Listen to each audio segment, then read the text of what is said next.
Go to get your game on. Go for the beers. Go for the cheers. Go for the hit and the hits. Go for the stakes and the stakes. Go to get your parlay on. Go to get your party on. Go for the scene. Go for the screens. Go for the gallery.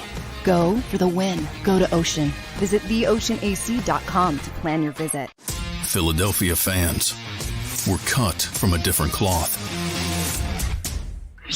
Born into a brotherhood and bonded to our team for life. We believe anything is possible because we've witnessed the impossible. While we may be from different neighborhoods, come Sunday, we are one, and we will be heard. Pondley Hockey, official partner of the Philadelphia Eagles.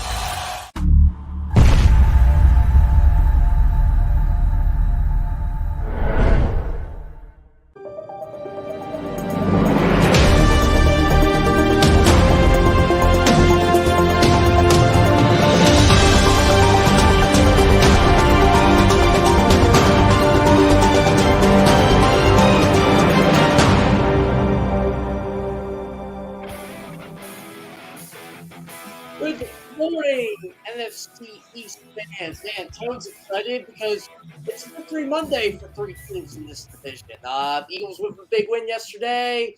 Cowboys with a big win. I guess you can call it a big win when you beat the Commanders. I don't know. And the Giants had a big win too because they're 3-1. There's three teams that in this division that are 3-1 or better, Tone. And the NFC East is looking pretty good on this fine Monday.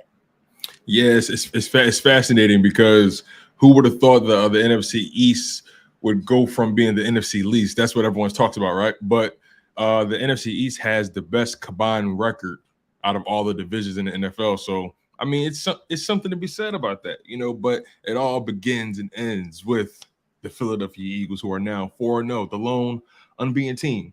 Still, that doesn't say much, but there's so much more to discuss, so much to talk about. Jeff, I'm excited about this win, man. You know, first things first, you know, what was your initial response to the way the game started and then the way the game progressed from there? So it was a weird game, Tony. I mean, I'll be honest. Like, I was soaking wet walking into that game. Obviously, it was cold. I gotta tell you this story too.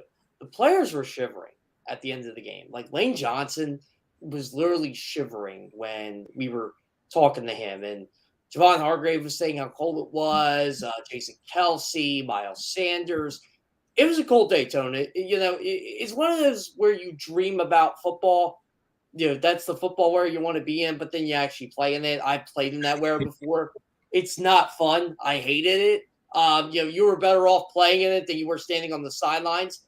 But yeah, overall though, when they went down early, the whole 14-0 bid, and Jalen Hurts throwing the pick six, I remember everybody was getting on A.J. Brown for that effort, I guess you want to call it.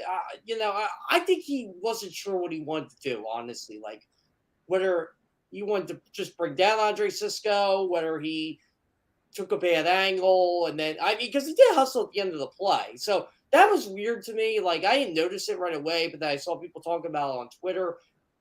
But then Jacksonville goes right down the field. They go down 14-0, and I'm thinking, okay, they're going to have their work cut out for them today, right? And I give them all the credit in the world. They faced some adversity. They could have folded in that weather. They didn't even panic, Tone. Like, they didn't even look at it and say, okay, wow, we're down 14-0. Like, this is a big deal. No, nothing needed to be said. That's what Jalen Hurts said. Nothing needed to be said. And it just went down and made a couple key stops. Jacksonville bit themselves in the foot a bit, and they earned a hard-fought win against what I feel is a good football team in the Jacksonville Jaguars. Yeah, from my perspective, they weathered the storm. And that's all you can really ask from this team in those given circumstances. And like I said, they're now 4-0. And they just continue to find different ways to win a game. You know how they always say styles make fights. Well, the Philadelphia Eagles, they can pretty much handle any fight, so we've seen. There's so much more competition to go, but, let's bask in this. What does this win in particular, the way they did it, the adversity they face, like you said. What does this win in particular say about this team right now? Well, there were a couple things I wanted to see in this game, Tone, and I think we got them. One was, what happens when they do go down early? And we saw that in Detroit. That was their first deficit since Detroit. What happens when they go down early against what we feel is a good team with a very good defense? Right. And this is my opinion on it. They pounded the ball down their throats, which I don't want to say I didn't expect it, but I didn't think they were going to do what they did against the number one run defense like that. I thought Jacksonville was much, much better at stopping the run than that. And maybe that's because of what I watched the first 3 games, but you got to give credit to Nick Sirianni and that offensive line, who, by the way, did not have Jordan Mailata, did not have Jack Driscoll for portions of that game. They were down to Isaac Seumalo was injured. They were down to different combinations in that game, and they still ran 50 times for 210 yards. And really, it was 213 because they had a couple kneel downs at the end of the game. But overall, they were challenged by that Jacksonville team, and they got Doug Pearson's best early. And like you said, they weathered the storm, and they played old school football to beat a team like that on a day where you needed to play old school football. And you got to give the defense a ton of credit. They had a stretch where they only allowed 17 yards on 13 plays. That's when they scored 20 unanswered points in the second quarter, get back into that. But the final thing, Tone, they did score in the second half, and they needed to do that. And you got to give them all the credit in the world. You really do. Yeah, it's funny because I don't know if this team is capable of coming back like this last year or even 2 or 3 years ago. I just don't know if this team had I don't know if it's the right leadership, and that's not at the coaching position, but just at the quarterback position, right? I don't know if this team last year or the years prior has the wherewithal to come back from being down 14-0 early. And, again, they dug deep in this game. We found out a lot about this team in a matter of 60 minutes. And the game happened fast. And Hassan Reddick had one of the more fascinating sound bites of the game. This is the perfect segue. One of the reporters asked him, do you attribute a lot of your turnovers that you forced to the weather conditions? Do you guys think you had the advantage? And Hassan Reddick, and this is, I'm paraphrasing here, but Hassan Reddick basically said, well, they played in the same weather we did. Nobody cared about the weather when they went up 14 zip on us. It didn't matter then. So why should it matter now? No, we're not going to give them that out. At the end of the day, we came in, played in the same weather they did. We weathered the storm, and we did what we needed to do and came out with the win. So let's not take away from what we did because we actually was able to finish the job. That's essentially what he was saying, right? And, Hassan Reddick, one of the storylines of the game, a guy who started off the season slow, right? Mm-hmm. Came into the game, ended it with 2 strip sacks, 2 fumble recoveries, a couple tackles for loss. He was everywhere. He was active. So what was your evaluation of Hassan Reddick in that game and just how he's been coming along as a Philadelphia Eagle? Well, I'm going to add on to this for you. You're talking about the weather. Jacksonville said the same thing. They're like, hey, they played the same weather we did. We just turned the ball over. And Christian Kirk said that. Trevor Lawrence did say, hey, you know what? It rains all the time in Florida. We're just not used to the cold and the wind. In fact, I'll give you a story quick before I get into the Reddick thing. So I got to talk to Javon Hargrave. I was with Ed Kratz. We were just talking to him about the game. And I asked him about the weather. And he goes, you know what, Jeff, to be honest with you? It was colder when we went into the locker room at halftime.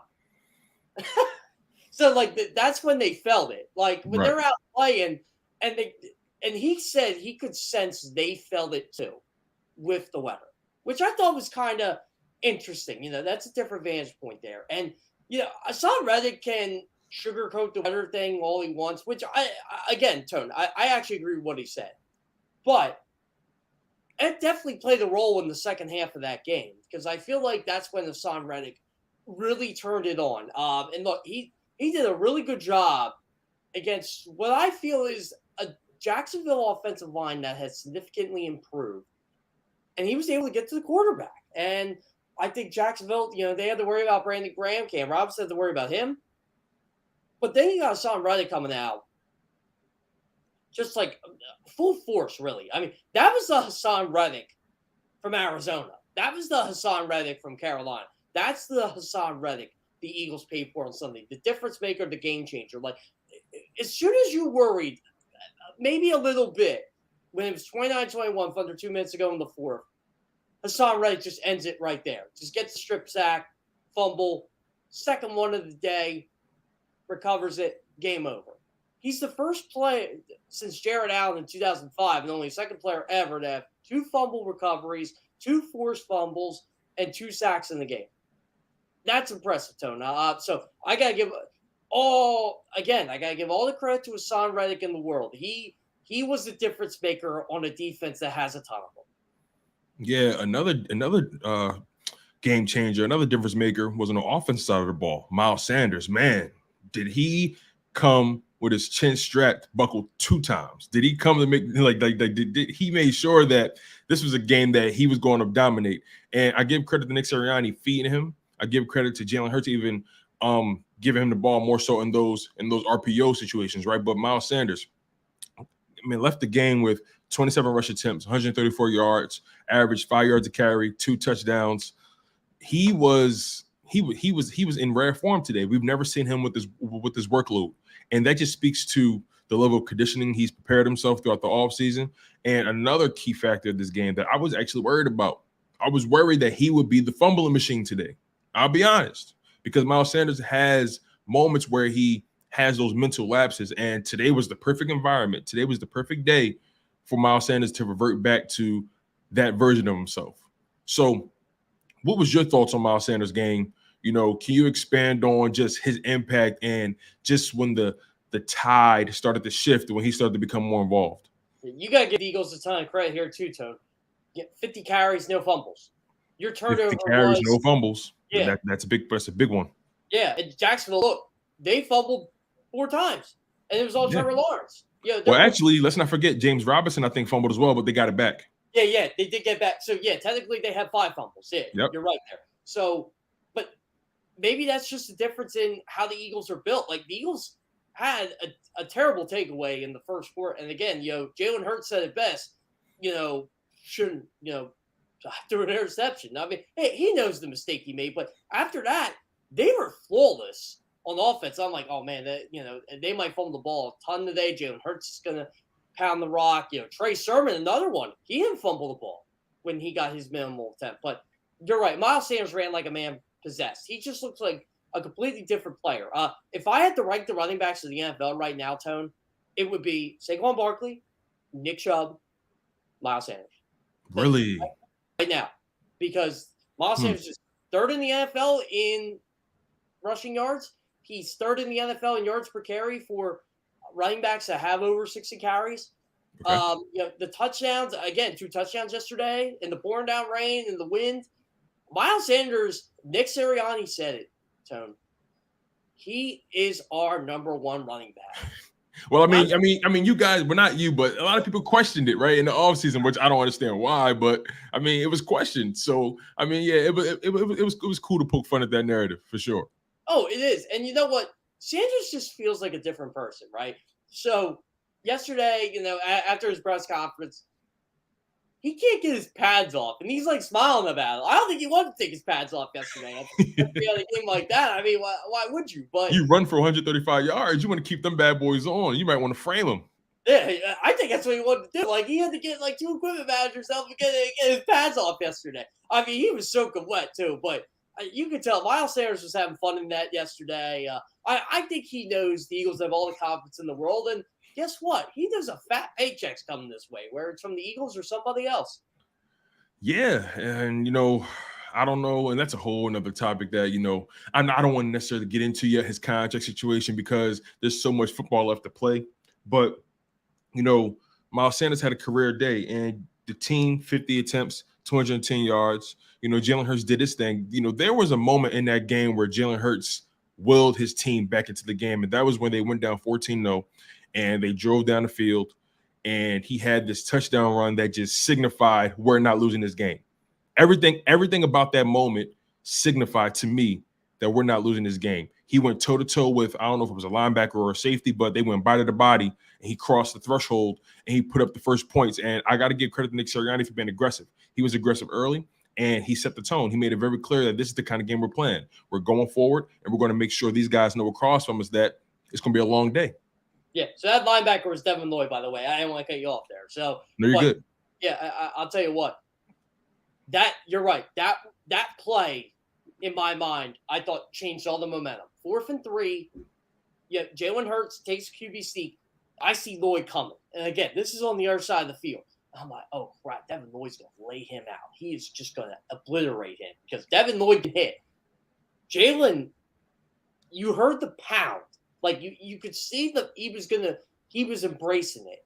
I thought he got shoulder into him. No, he got his helmet into Devin Lloyd. The lower man won. The low man wins in football. Jalen Hurts is the low. That guy just does not care. He has no fear. And I think his team saw that and said, you know what? Damn it, we are not losing this football game. This guy is willing to put his body on the line to win a football game. Everybody talks about, oh, he's a really good talker, Is that why he's a good leader? No, he's a good leader by actions speak louder than words. You got a guy like Carson Wentz, I got to be better. No, Jalen Hurts does that. He makes up for the mistakes he caused early in the game. And that's why people gravitate toward Jalen Hurts. When you see a play like that, when you see Jalen Hurts thank his running backs, thank his offensive line, make plays like that.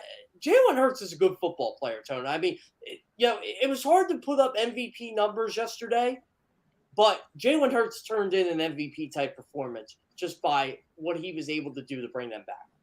Yeah, yesterday's weather for me wasn't about the numbers at all, right? Like you said, it was no way for someone to really deliver an MVP caliber performance, in those conditions. The turf was soaking wet.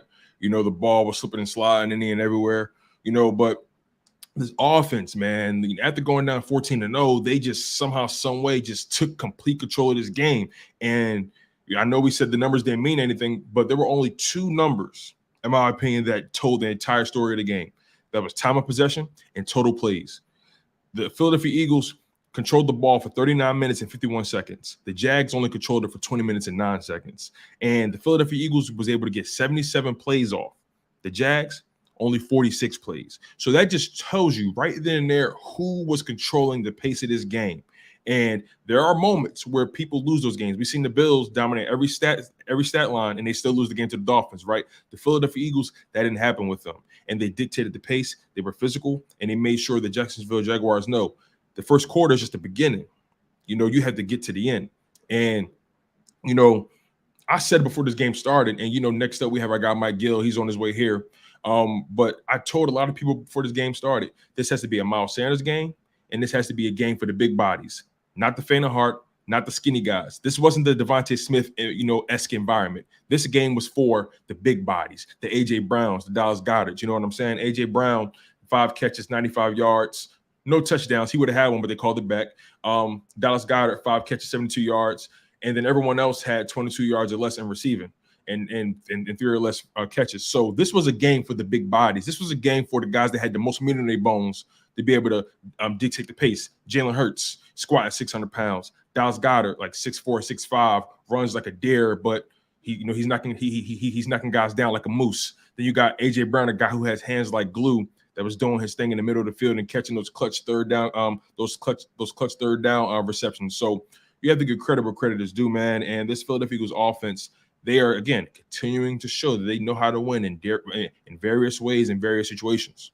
Yeah, they got 400 yards yesterday, Tom. Like 400 yards in those elements, right? Yeah, who would have thought at the beginning of the game, you're like, oh, man, okay, the Eagles are going to win, but it's going to be ugly. Well, it was ugly for the other team. I mean, in my mind, the only ugly part was them going down 14-0 right away, but they kept their composure. They got everything together. They scored 29 unanswered points, which was enough to win a football game.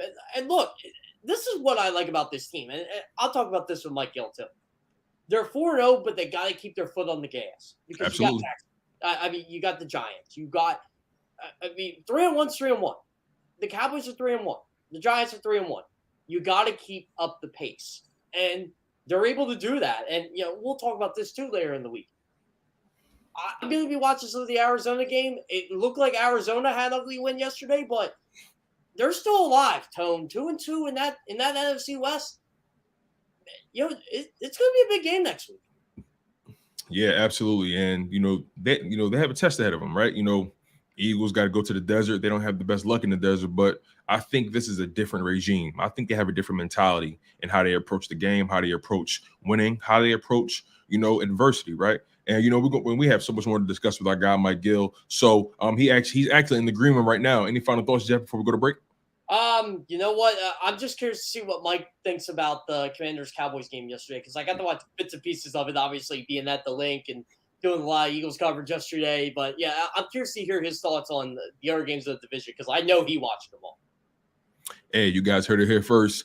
He's Jeff Kerr. I'm Tone DeShields II. You guys are locked in on Good Morning NFC East. Don't go anywhere. Don't move that dial. So much more to discuss. Smash that like button. Continue to stay engaged in the live chat. Make sure you guys are subscribed to JAKIB Sports. So once again, he's Jeff Kerr, and this is Good Morning NFC East. Keep it locked, you guys.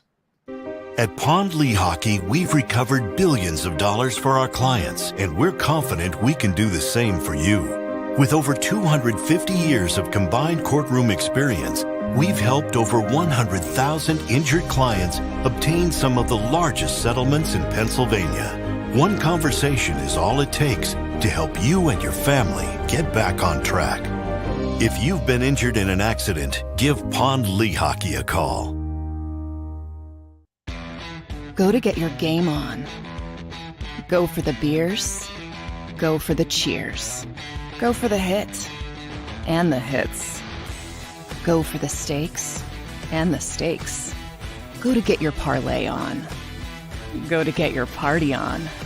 Go for the scene. Go for the screens. Go for the gallery. Go for the win. Go to Ocean. Visit theoceanac.com to plan your visit. Go passionately. Go fearlessly. Go confidently. Go Birds! Go confidently towards your goals with First Trust, Philly's hometown bank for nearly 90 years, and the official bank of the Philadelphia Eagles. We're focused on getting you over the goal line. So go with conviction, go with trust, Go Birds! and go forward with us by your side.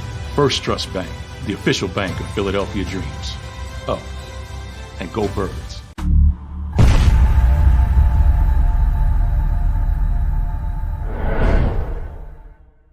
Welcome to Pond Lehocky. We've helped over 100,000 injured and disabled workers obtain benefits, as well as some of the biggest settlements in the state. If you've been injured at work, give Pond Lehocky a call. Score and save in southeastern PA and Delaware with Colony Pools this football season, and let the experts close your pool with a custom Merlin safety cover in green for the birds. And if you join our Winter Watch team, we'll give you another 20% off, and Colony Pools will handle it all. Keep your tiles on your pool, not in your pool.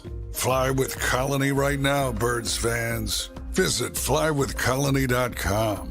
Jeff D'Ambrosio, Destination Downingtown's 5-day used car super sale.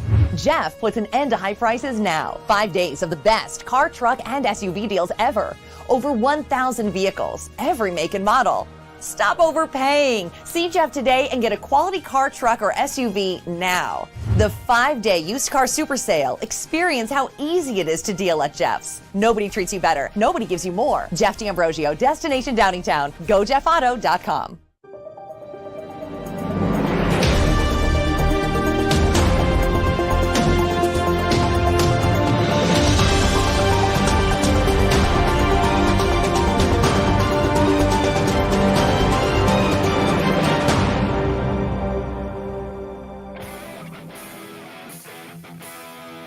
Mike Gill in the house every Monday. Mike Gill will be joining us on a victory Monday or a losing Monday. We haven't had one of those in Philadelphia yet, Mike, but I got to start with this.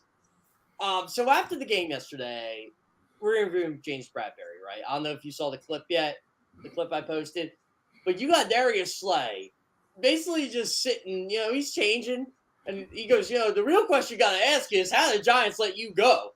And Bradbury just goes, you got to ask the Giants, boy, Giants fans were really in my feels this morning.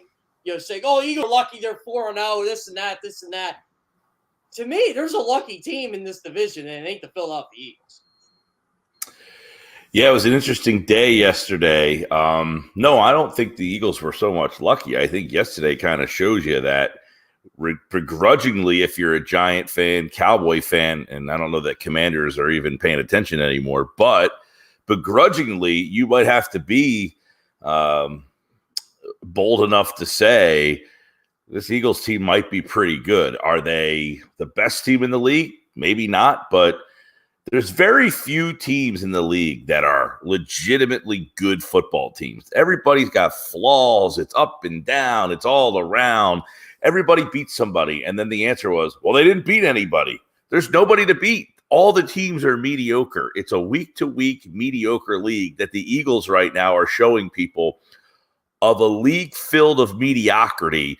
We're one of the few that is out of the mediocre category. We're actually in the good category. That was a good win yesterday. It's a nasty day. They get down. We talked about Friday. Sal Powell is on my show every Friday, and he said the worst thing that could happen is an early turnover that they convert and you're down playing from behind on a nasty day. And it happened, and they figured out a way to still win the game, and almost in dominating fashion.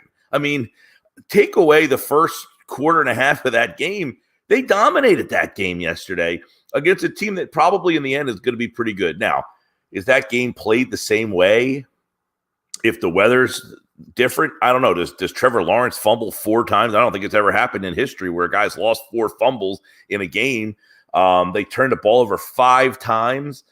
Some of that is the Eagles. Some of that could have been the weather. But in the end, that was a good football team on a good football win.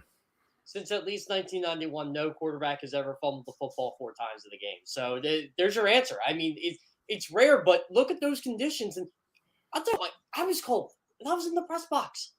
I was cold walking down there. Players were telling me after the game how cold it actually was. Javon Hargrave, I mentioned earlier in the show, he was so cold at halftime because that was I guess when their bodies were trying to warm up. And, he said they were feeling them. They were on the sideline. Lane Johnson was shivering, but Hargrave said something to me that I thought really resonated. We're cold. How are they feeling? I knew they were cold. And I think that's what it was. I think the rain got to them. I think the wind got to them. I mean, if you were a fan of that game, you were not happy to be there. And I think that's what makes the win even more impressive. Yeah, I mean, a lot of times what happens is in the beginning of a game, teams get warmed up, then the game starts, and then you play, and your body heats up.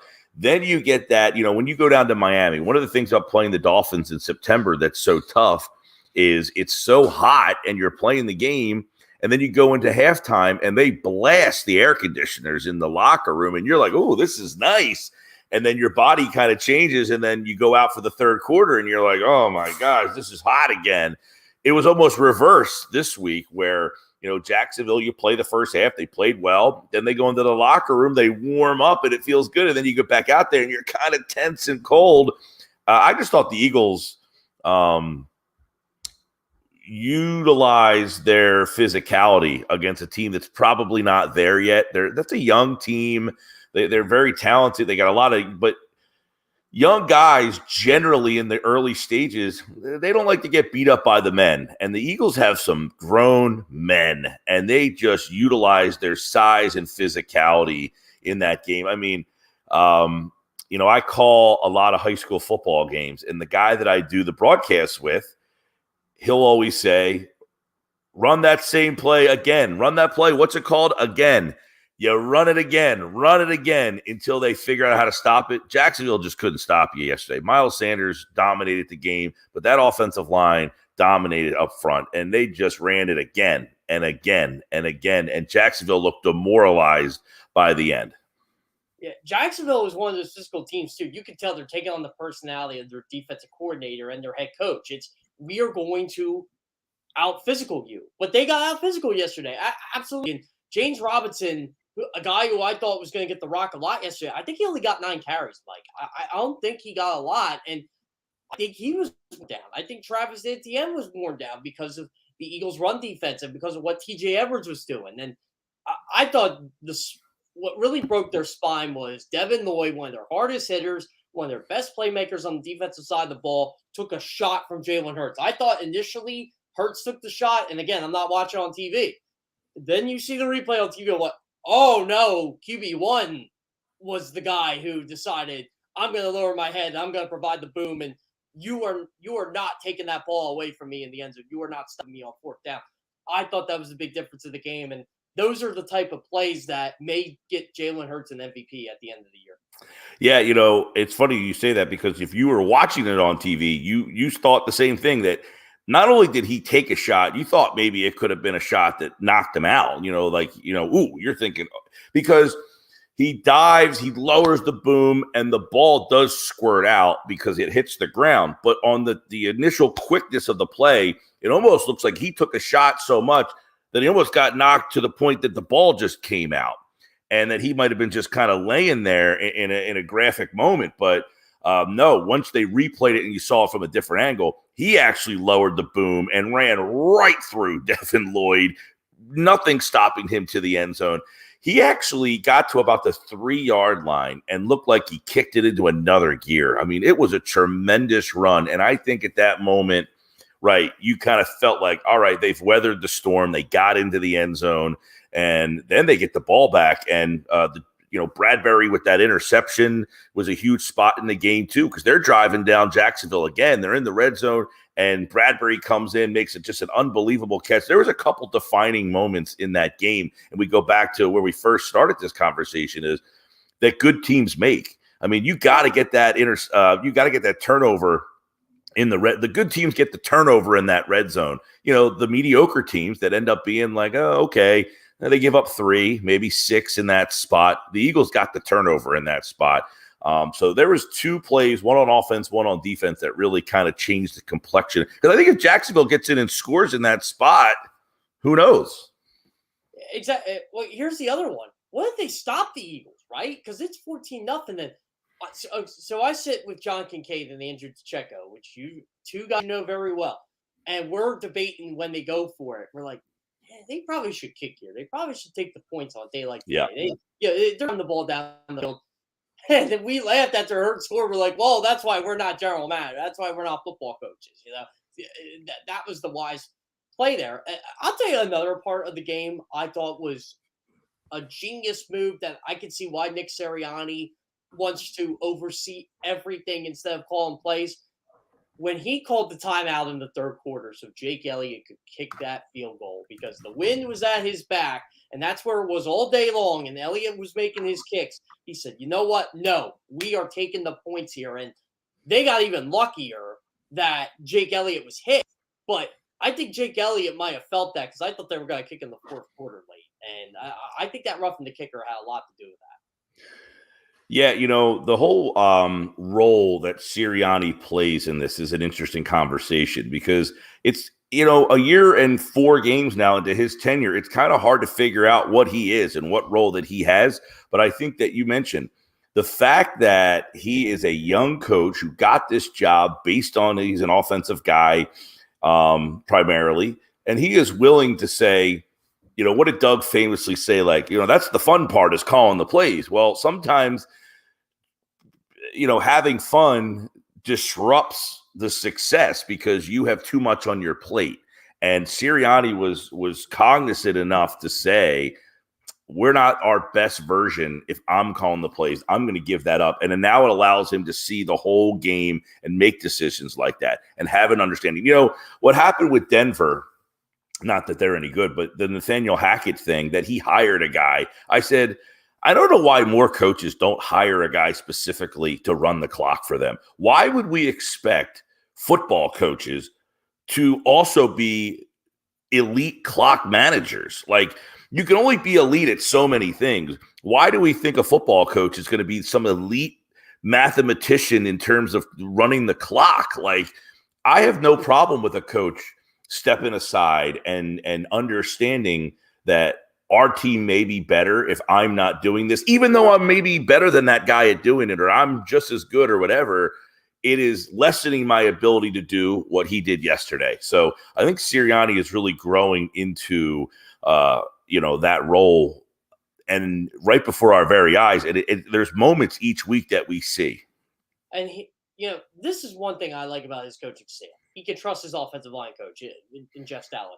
He trusts his offensive coordinator in Shane Steichen. He trusts his quarterback coach Brian Johnson.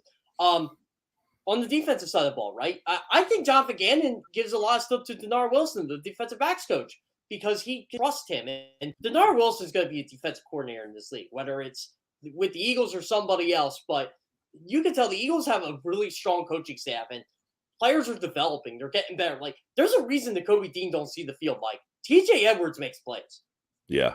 No, well, and, I think one of the things that John Gannon has kind of evolved into in his second season now is the fact that he's listening to the players a little bit more, and he has players that he trusts. I mean, you don't listen to the players if you don't trust them. He trusts these guys, and he trusts what they have to say. Look, yesterday, keep this in mind. They won that game yesterday. They started without Maddox, and I think Josiah Scott had a rough day at the office. And them losing Zay Jones. Zay Jones was the exact guy they couldn't lose in a game like that. How many drops did they have? Zay Jones is a sure-handed guy that maybe keeps the sticks moving.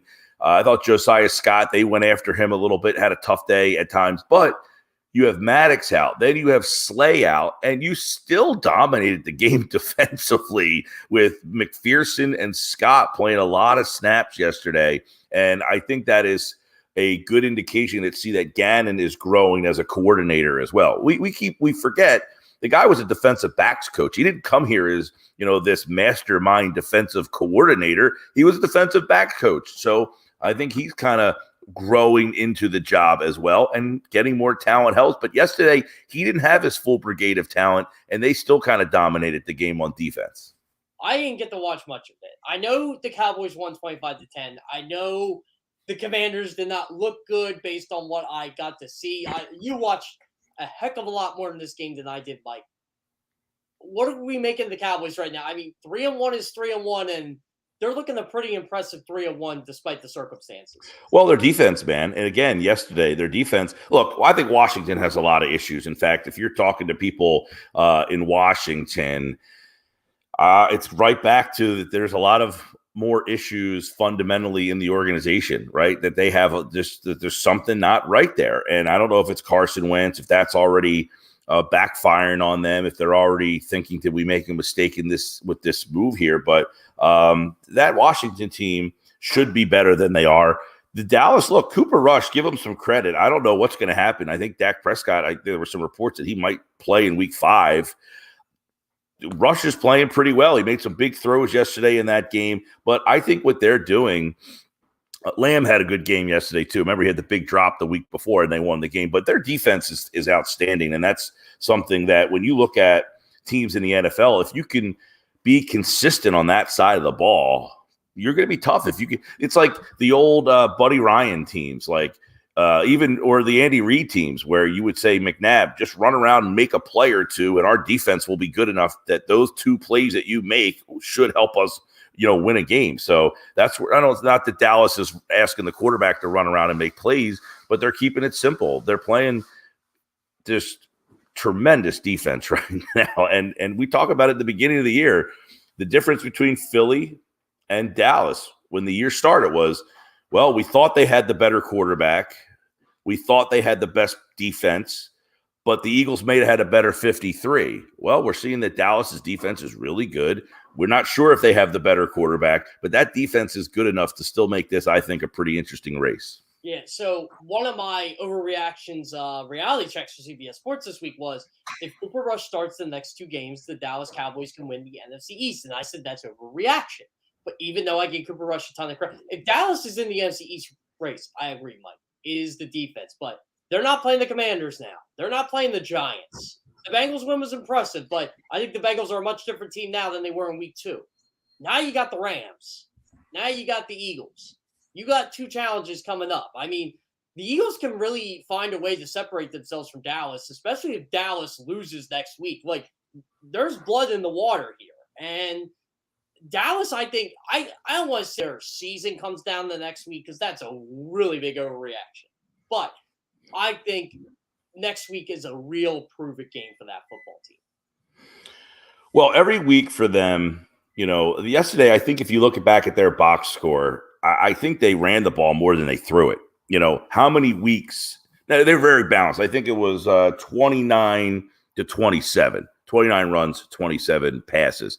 There's going to be a couple of weeks where they're going to have to ask the quarterback to throw the ball more. That's where I think Dallas, until Prescott comes back, can rush. Can they keep it balanced like that? Can they keep it where because that's what if you watch that game yesterday and just kind of checking in on them a little bit here and there, every time you turn the game on, they're turning around and hand the ball off to Elliott. He had 20 carries yesterday, 20 carries yesterday. I thought they could use Pollard more. He only had 8 carries in the game yesterday, but that's been the formula for them the last 2 weeks anyway, is turn around, hand the ball off, and then safe throws. I mean, Rush is good enough to deliver it when guys are open, and that's Washington's secondary pitiful right now. Because if you look back at the game 2 weeks ago, or both teams last week, Philly had 9 sacks. Dallas had 5 or 6 sacks against the Giants. You figured they were going to be all over Carson Wentz. They only sacked him twice, but they pressured him all day long. I think he had 2 interceptions in the game. And again, can they keep winning like that? Yeah, if their defense is going to stay consistently like that, yes, they can. I think that Dallas is going to be – look, most people wrote them off as soon as Prescott went down. The season's over. They're done. Here they are at 3-1. You're pointing at yourself. Right. I figured that defense would keep them around. The question will be, do they play the same style of offense when Prescott comes back? And if they don't, is he healthy and good enough to be the guy they can lean on? That'll be the big question. Didn't that game yesterday, the Commanders-Cowboys game, didn't it feel like Eagles-Commanders game? Dallas took an early lead. I mean, Washington, the difference was Washington did take the lead at one point in that game, but Dallas couldn't run the ball, and Cooper Rush was still able to beat a bad secondary, and look, the defense took over. And it never felt like that game, at least from the bits and pieces I watched of it, Dallas was going to lose that game. And no, to me, I think you and I are both correct on this. Maybe we overestimated the Commanders here. I just don't think they're a good football team. Yeah, I thought the Commanders look. And it came down to Wentz. And look, he was he had 25 of 42 yesterday. He averaged 4 yards a pass yesterday. Too safe, afraid to turn it over. He still turned it over twice. Look, in 2016, you saw this kid who was a playmaker, a little bit of a gunslinger. In 2017, he matured into almost an MVP candidate. Many people think he would have won the MVP. He gets hurt. 2018, he comes back. Not the same player, but wasn't this guy. 2019, he had the back injury, had a pretty down year, but in those last 4 games, you saw this gutty guy who gutted this team to the playoffs. 2020, he was horrible. Horrible. Last year, you saw a guy that seemingly was building himself back up. But what made Wentz the guy in Philly those first 2 seasons anyway, his ability to get out of pressure, improvise, make plays with his legs. He can't do that anymore. And if he can't be that guy, he's not good enough and I think we were saying, okay, if he could just be the guy he was in Indianapolis, you know what? That's not good enough either. Not where he is as a passer. And I think you're right. We probably, because they have good talent around him. The defense is not. 2 years ago when they won the division, that defense looked like it was going to be a young, up-and-coming defense, a problem for a while. Now, Chase Young's not out there, but I don't even know that adding him is changing the way that their secondary is terrible. So, yeah, I think we overrate them. The team that we might have to take a look at, you have the Giants at 3-1, you have Dallas at 3-1, and you've got Philly at 4-0. So the pressure is right there on everybody. But we have to now start to figure out, what is this Giants team, right? Yesterday, that was an easy under bet, by the way. My God, those 2 teams set football back years with their passing games.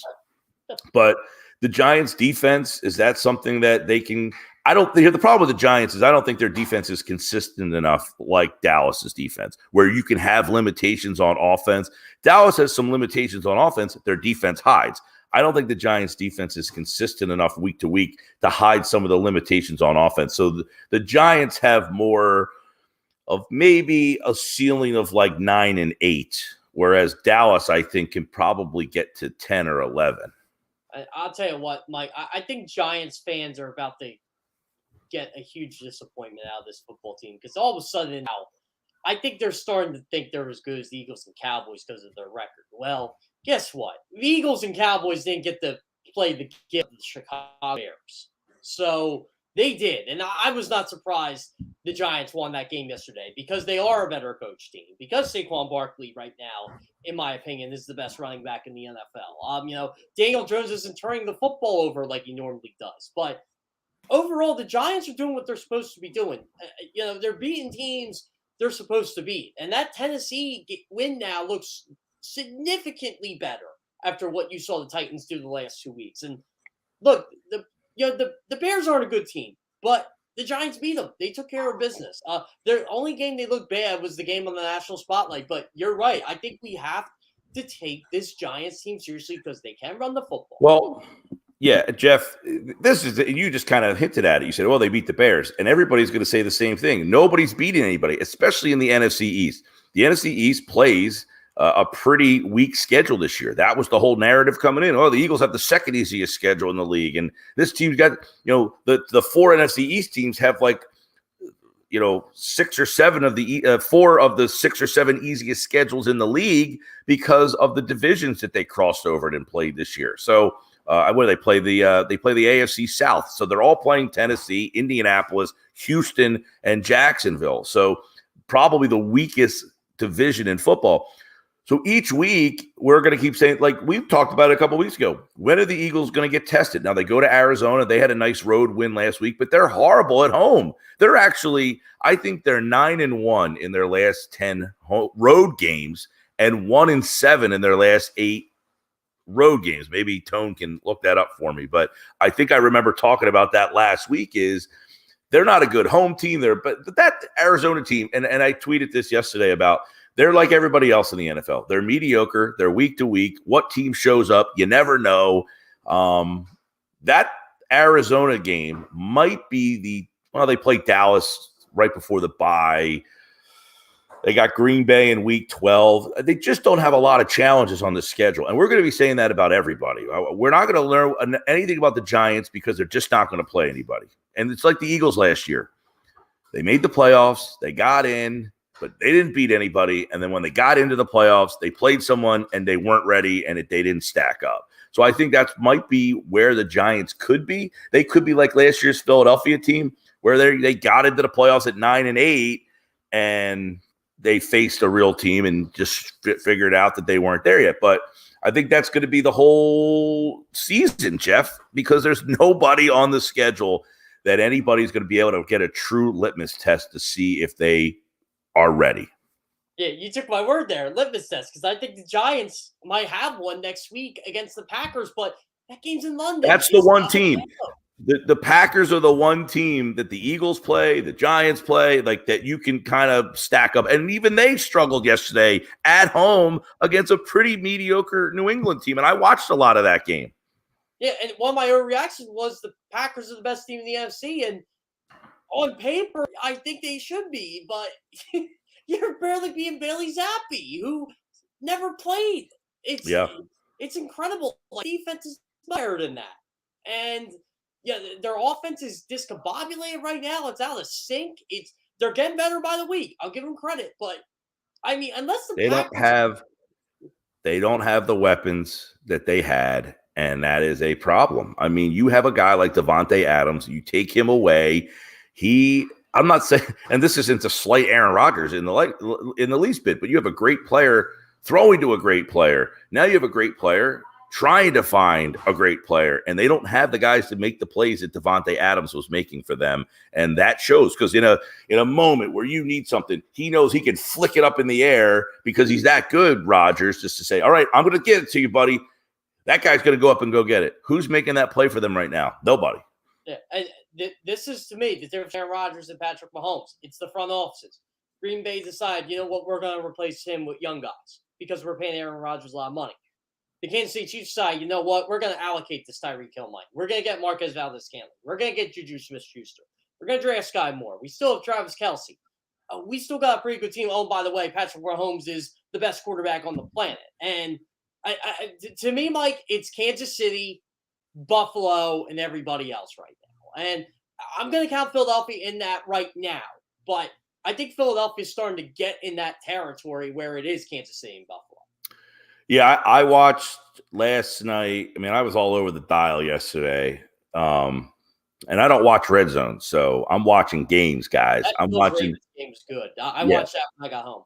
Yeah, I watched. Well, I left last night extremely impressed with Kansas City and what they look. Tampa Bay's got a pretty good defense, and they steamrolled them. Tampa Bay looked like they didn't belong on this. They were at home. That game started with Tampa as a home underdog in the beginning of the week. They were a home dog in the game. It flipped by the time the game started, but Kansas City just took that defense to the woodshed, man. They did everything they wanted. They got creative. The touchdown they run with a tight end goes in motion.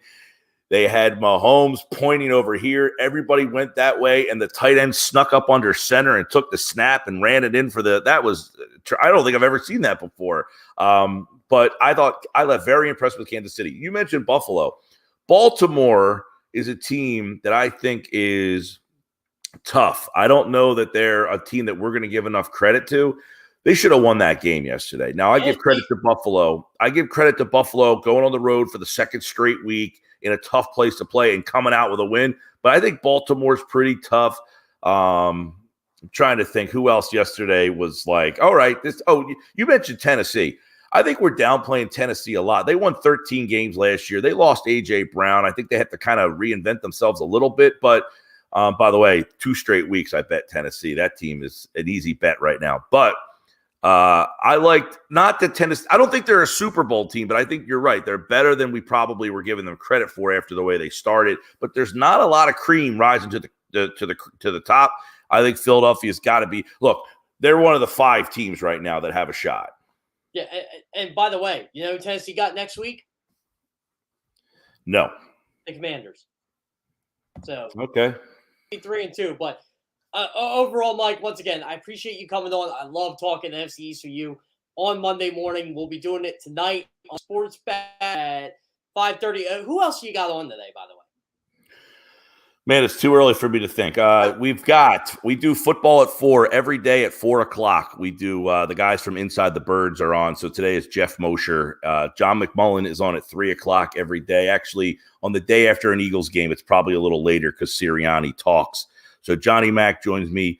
And then Casey Joyner from The Athletic at 5:00. We do one thought on every game. He'll give us a quick thought on every game that he watched yesterday. So that's always a fun and fast segment.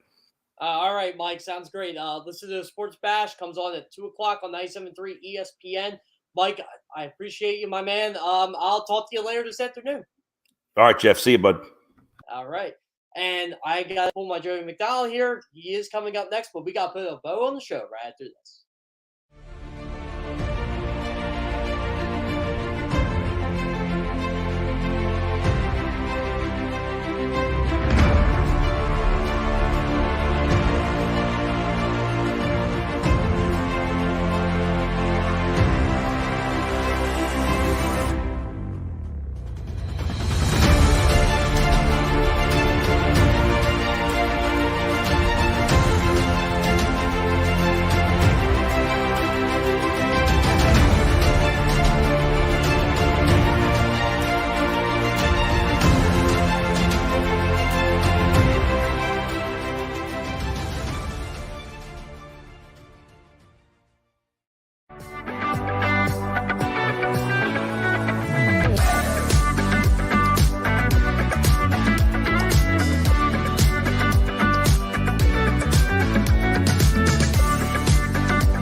The greatest fans on earth.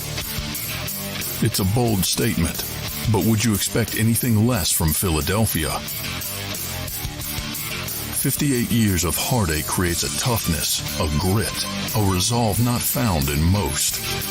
Sure, our prayers were answered, but now that we've had a taste, we're looking for more. Pondley Hockey, official partner of the Philadelphia Eagles.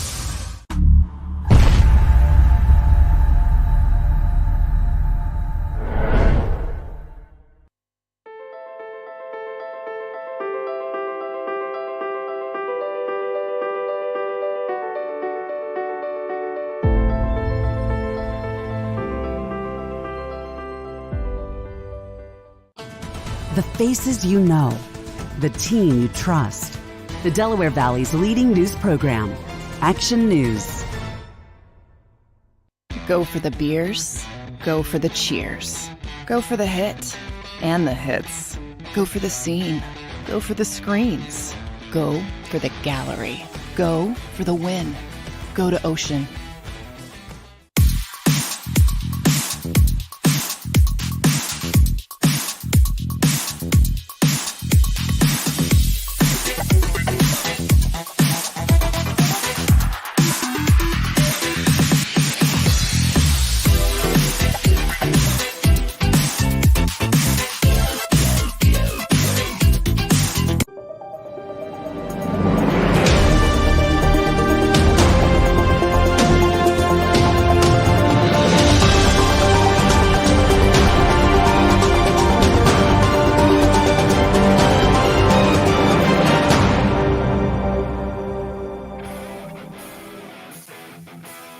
Tone gave me the clock here, so I got 60 seconds. So this is what I'm going to end the show with.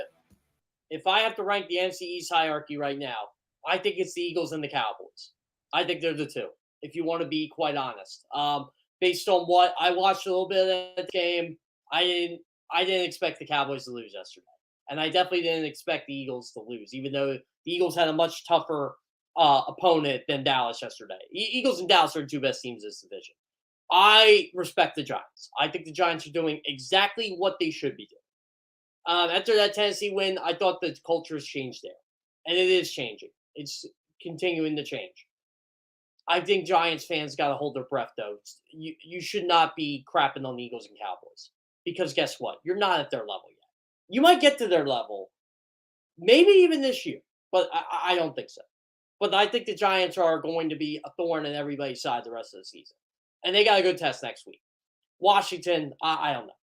I just don't know with the Washington Commanders anymore. Their season could get ugly, and it could get ugly fast. Tennessee could really put a nail in their coffin next week, especially with how good this division is. But I am not counting out the Giants against the Packers. The Cowboys got a big test with the Rams, and the Eagles got a big test with the Cardinals.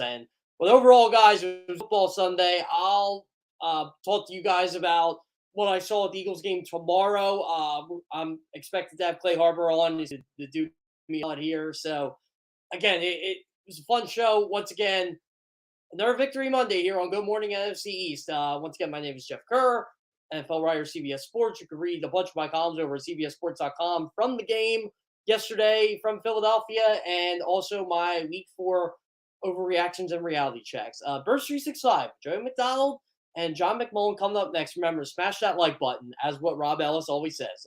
Talk to you soon, guys. Have a good day.